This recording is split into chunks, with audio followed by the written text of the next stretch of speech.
Sosok Hillary Brigita Lasut, anggota DPR yang laporkan komika Mamat Al-Kathiri ke polisi.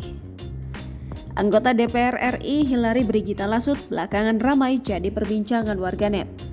Hal itu setelah Brigita melaporkan komika Mamat Al-Kathiri ke Polda Metro Jaya terkait dugaan pencemaran nama baik. Ia melayangkan laporan melalui kuasa hukumnya pada Senin 3 Oktober 2022. Dia menganggap Mamat kurang sopan saat merosting atau menjadikannya bahan untuk stand up komedi. Mungkin belum banyak yang mengetahui siapa Hillary sebelumnya. Nama Hillary Brigita sebenarnya sudah tidak asing di dunia politik Indonesia. Perempuan yang memiliki nama asli Hillary Brigita Lasut ini dikenal sebagai anggota DPR termuda pada periode 2019-2024. Hillary Brigita merupakan politisi Partai Nasdem dan anak dari Bupati Kepulauan Talaut, Eli Engelbert Lasut.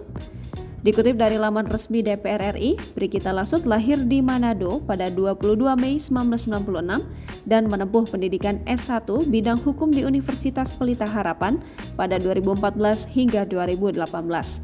Ia kemudian melanjutkan studi di bidang yang sama di Washington School of Law pada 2018. Tercatat, Brigita pernah bekerja di Lipo Mall Puri sebagai Arta Officer pada 2018. Ia juga sempat menjadi operasional direktur di CV Mutiara Sakti pada 2019. Kemudian, pada 2019 ia mencalonkan diri menjadi caleg termuda yang bertarung memperebutkan 6 kursi DPR RI dari daerah pemilihan Sulawesi Utara. Pada pemilihan tersebut, ia berhasil memperoleh suara sebanyak 70.345. Hillary kemudian terpilih dan masuk ke Komisi 3 DPR RI membidangi hukum, HAM, dan keamanan untuk periode 2019 hingga 2024. Sebelumnya, Hillary Brigita Lasut pernah jadi sorotan setelah ia meminta bantuan pengamanan atau ajudan dari TNI dengan mengirim surat kepada KSAD Jenderal TNI Dudung Abdurrahman.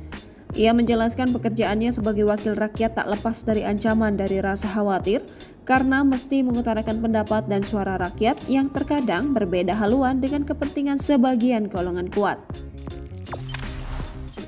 Jangan lupa subscribe, share, komen, dan like ya!